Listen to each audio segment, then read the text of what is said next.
అద్భుతంగా నిర్మించారు కట్టడాలు. చాలా మొత్తం అంతా అది పింక్ స్టోన్ యూజ్ చేశారు. గుజరాత్ నుంచి తెప్పించారు.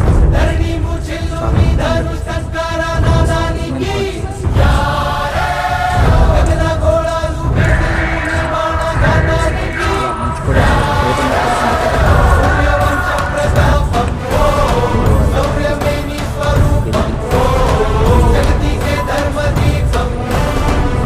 ఎంత అద్భుతంగా ఉందంటే నిజంగా రెండు కళ్ళు చాలా ఉంది. లోపల మరీ అద్భుతంగా ఉంది. ఆ కట్టడాలు లోపలికి సెల్లాలో చోటు అంతా రాముల వారి అయోధ్యలో ఉన్నటువంటి ఎంట్రన్స్ గేట్ అంటే ఇక్కడ బ్యాగ్ చెక్ చేస్తున్నారు. అయోధ్య లోపల ఇంకా ఎంట్రన్స్ ఇది. లోపలికి వచ్చాం అనమాట.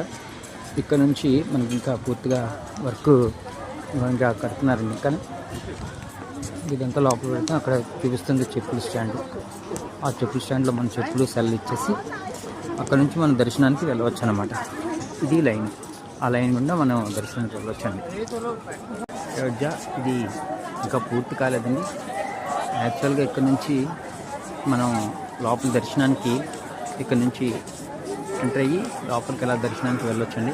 అది అక్కడ చెప్పుల స్టాండ్ ఉంది కదా, అక్కడ చెప్పుల స్టాండ్ మనం స్ట్రైట్గా వెళ్తున్నారు కదా జనాలు, అలా వెళ్ళిపోవచ్చు అనమాట.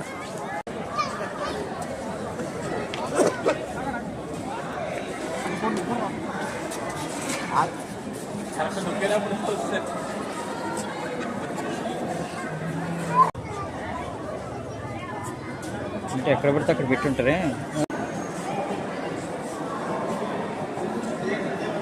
అంటే చెప్పులు పెట్టుకునే స్థలం. బ్యాక్ నుంచి వచ్చేటప్పటికి ఇలా చెప్పులు తీసుకొని మనం బ్యాక్ నుంచి ఇలా వచ్చేయచ్చు అనమాట మళ్ళీ.